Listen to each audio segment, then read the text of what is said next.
Trump's latest round of tariffs have ushered in a completely new world order, which has caught almost everyone by surprise. But the French philosopher René Girard predicted this exact sequence of events almost 2 decades ago, as well as what's going to come next. Okay, so I quote to you Girard, writing this in 2007, the peak of Sino-American optimism, in his final work, Battling to the End. A conflict between the United States and China will follow. Everything is in place, though it will not necessarily occur on the military level at first. Trade can transform very quickly into war. From this point of view, we can reasonably fear a major clash between China and the United States in the coming decades. Girard wrote this in a book titled, again, Battling to the End, which is his final major apocalyptic book. And this is the Financial Times article that I woke up to this morning. China vows, quote, fight to the end after Trump threatens an extra 50% in tariffs. So Girard was absolutely prophetic in an age when nobody thought that this was going to happen. And so I wanted to help you in this video understand this new world that we're entering into by answering 2 questions, which is number 1, how did Girard foresee the Trump era tariffs and the trade war that we're entering into right now? And number 2, his forward-looking views, why does he think that trade wars are eventually going to end in real wars in the 21st century? Maybe I'll start by just helping you understand how impressive, prophetic, untimely Girard's writing in 2007 was. Because 2007 was the peak of Sino-American optimism. Everyone on the American side thought that by bringing in China into this free trade order, it'll make China richer, it'll make the US richer, and fundamentally it'll make China more similar and therefore much more harmonious to the Western-led US order. And the enthusiasm was completely reflected on the Chinese side as well. I was going to school in Beijing. I was in, 4th, 5th grade. And 2008 was the Chinese Olympics. And I remember the first 2 lines of the theme song that we were told to sing. 北京欢迎你，为你开天辟地. Beijing welcomes you. We will open the heavens and break the earth for you. Okay, that was the kind of prevailing sentiment. And so for Girard to have concluded that the very mechanism everyone else thought would bring about peace would be the catalyst of war, trade, is extremely contrarian, impressive, and untimely. The reason that Girard saw this, so now we're going to try to answer the first question. Okay, the first question is, how did Girard foresee the Trump-era trade wars? It's because Girard has a fundamentally different and non-economic view of capitalism. Okay, so the economic view of capitalism is that we are homo economicus, we are these rational, utility maximizing agents. So if I have 2 units of good and you have 7 units of good, if we can figure out an arrangement where I have 4 units and you have 8 units, everyone's happy. And this was the essential promise of the kind of liberal order, was that free trade would make everyone richer. And interestingly enough, it satisfied, at least in aggregate, this promise, right? Both China and the US, again, in aggregate, even if specific groups have been disadvantaged, are a lot richer because of this. Girard views capitalism instead, and human nature, as fundamentally motivated by social drives, prestige, status, a fundamental obsession with people's relative social standing. And in this world, the ancestor of capitalism for Girard is not bargaining, it's not barter, it's war. It's specifically the gentlemen's wars of Europe in the, let's say, the 17th and the 18th century. And Girard had this one line. He said, "It's little wonder that the European aristocracy went into business as soon as heroes and warriors went out of fashion, went out of style."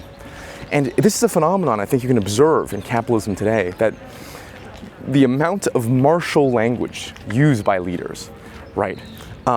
Another image that helps you get a sense of what Girard is getting at is Wellington and Napoleon's descendants are now rival traders in investment firms in London.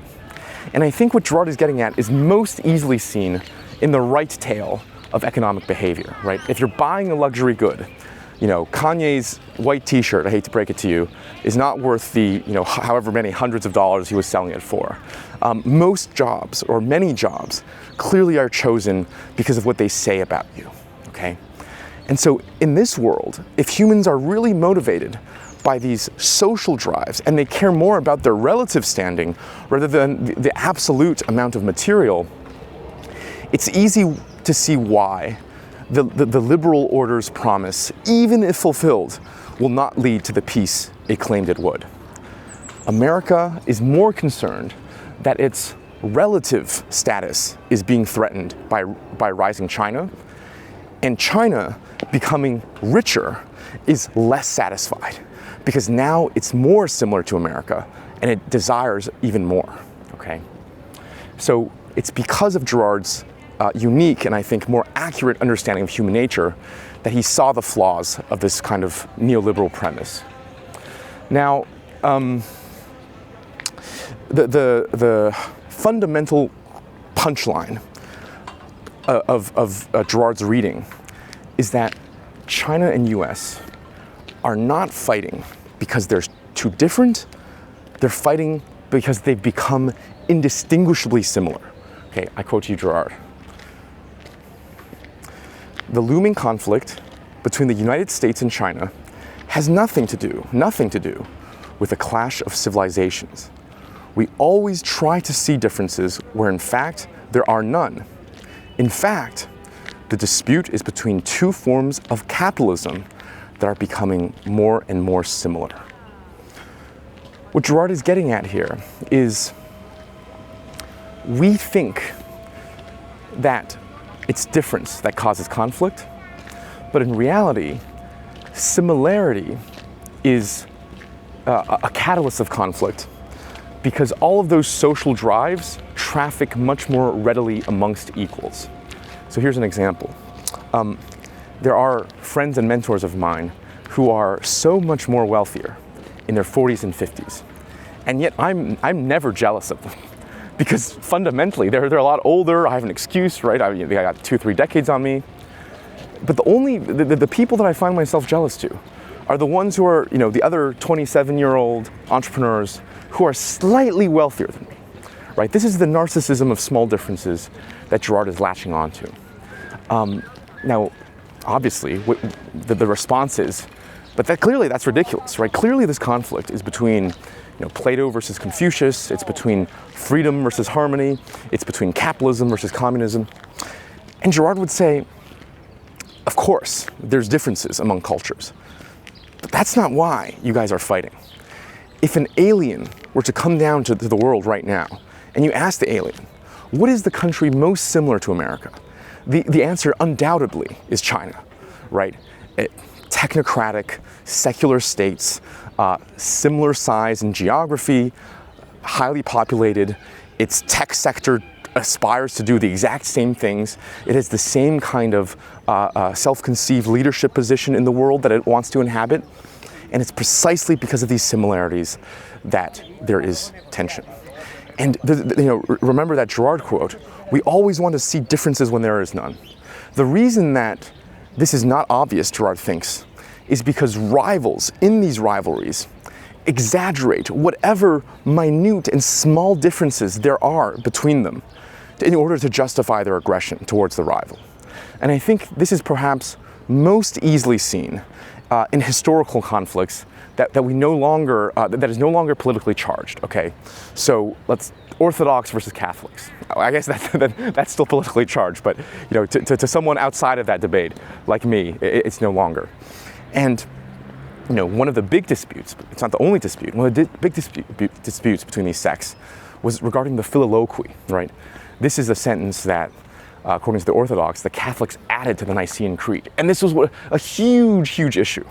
Now, obviously, from our perspective, even from a Protestant perspective, these sects are extremely similar.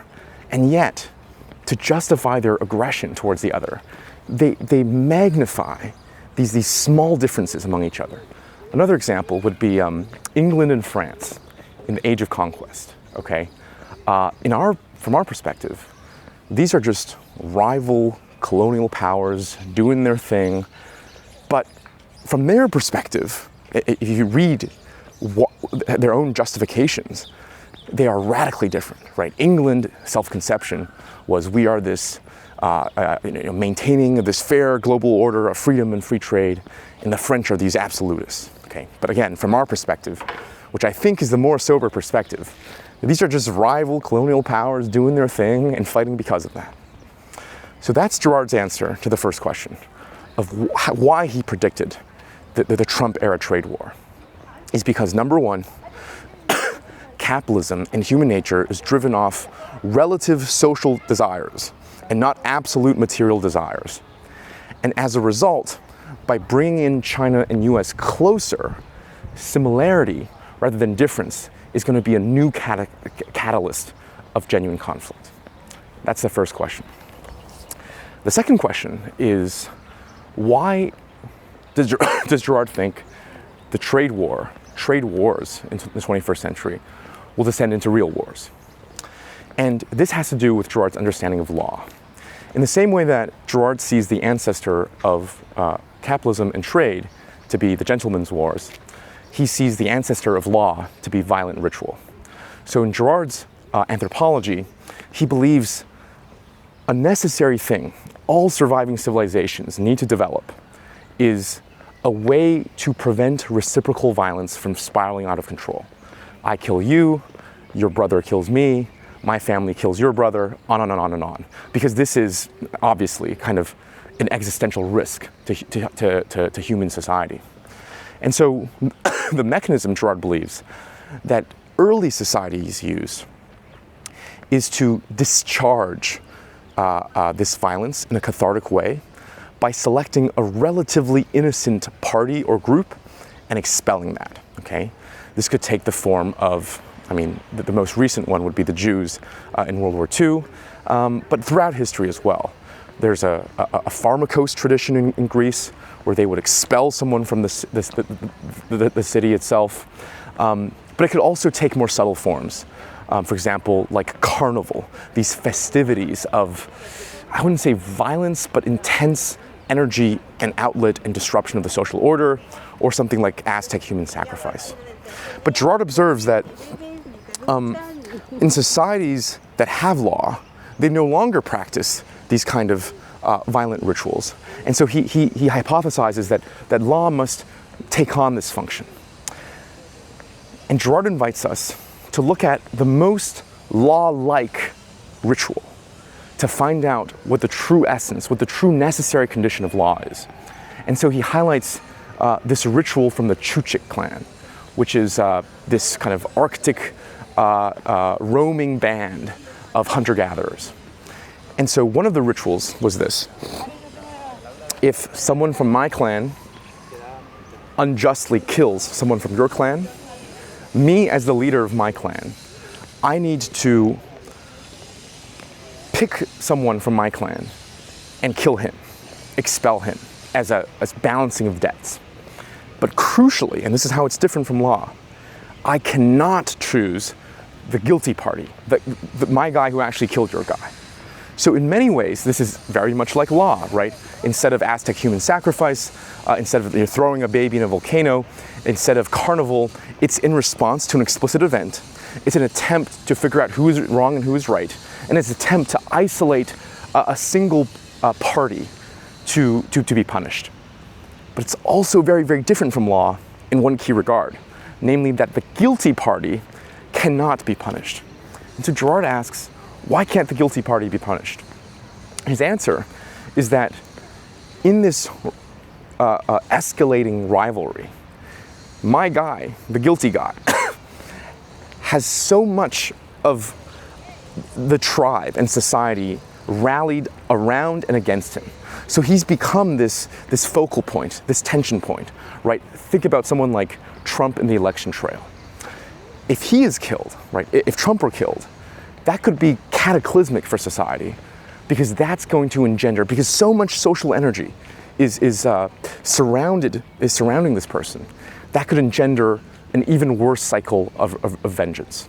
And so the best thing I can do is to offer an innocent person to be killed as a way for your clan to dispel your violent urge of impulse. Okay, so Girard asks us, this is as close to law as ritual can get. So what enables our societies to actually punish the guilty person? And his answer, and this is what he thinks the essence, a necessary condition of law is a monopoly over violence. Me as a clan leader, and you as a clan leader, there's nothing we can do if our groups spiral into reciprocal violence. But in modern society, if you take vengeance into your own hands, you yourself will be jailed. And the only way that is enabled is that the state has a monopoly over violence. Okay, so that is Girard's kind of key conclusion, that for law to function, you need an entity with a monopoly over violence over all disputing parties. Okay, what does this have to do with trade war? What does this have to do with how trade wars descend into real wars? A trade war, by definition, is a dispute among entities where there is no third party that has a monopoly over violence. Another way to put this is that international organizations are impotent to the extent that they don't have a very big stick. One of the most comical things in the beginning of the Russian-Ukraine war was the UN voting a resolution to basically stop Russia. Now, obviously, Russia vetoed it, okay, but even if Russia didn't veto it, right, clearly that wouldn't have done anything, because law, again, is impotent. And its impotence is hidden from us, because law pretends to be, Girard thinks, this source of impartial justice, and we mistakenly think that's where it derives its power from.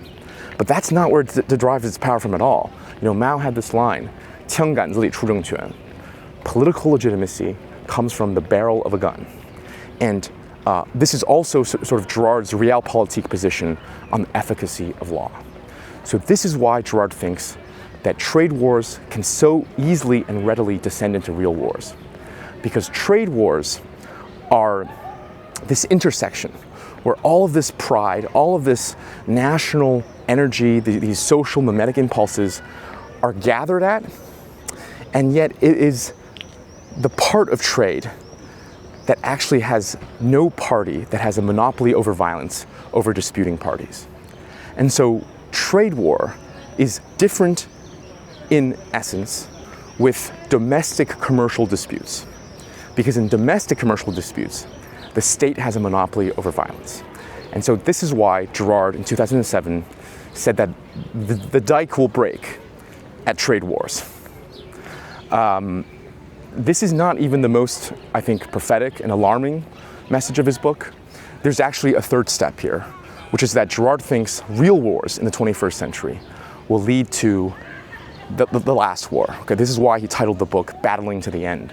He actually didn't title it. He titled it Arrivée Clausewitz in the French. The English translation is Battling to the End. But the sentiment is there, which is that this is an apocalyptic book. And so not only will trade wars lead to real wars, but real wars will lead to the end of the world.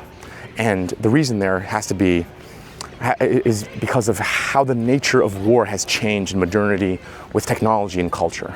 That's outside of the scope of this conversation, so I'll just link my lecture on Battling to the End, which is my final lecture in my 7-part Girard series, in the description. And yeah, I hope this was illuminating for you.